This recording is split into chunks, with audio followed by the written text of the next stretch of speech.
In this movie, we'll finish our review of the process groups by closing the loop with the closing process group. The purpose of the process group does a great job at clearly summarizing the intent to finalize all activities in order to formally complete the project, phase, or contract. Two key words, formally and complete, exist in that purpose. Anytime a project is coming to an end, whether because the objectives have been met or because it's being terminated early, the closing processes must always take place.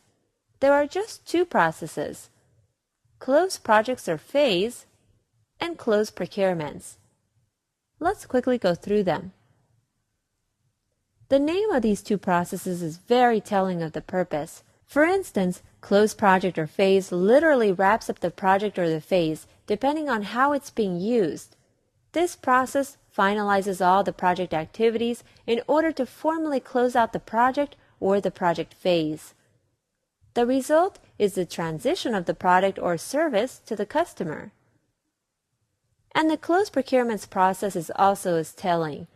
Here, we complete and settle the contracts. The project itself cannot be closed until the associated procurement contracts are formally completed and closed out as well. This would mean that in order to complete the project as a whole, this process, close procurements, must have been fully carried out. As you can see, we've already covered the basics of the closing process group through these two processes.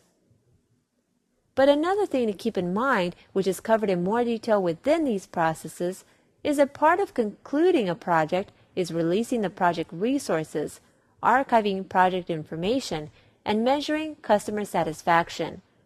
The release of project resources should be detailed within the staffing management plan.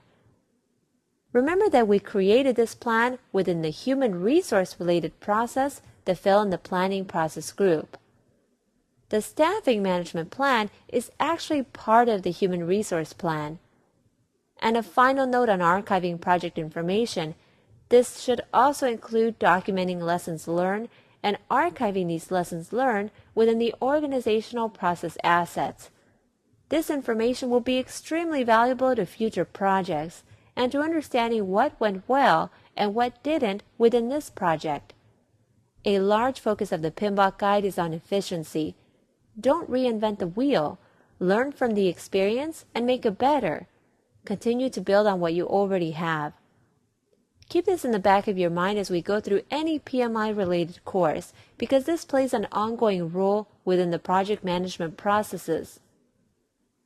And that concludes this movie on closing, an overall review of the 5 project management process groups.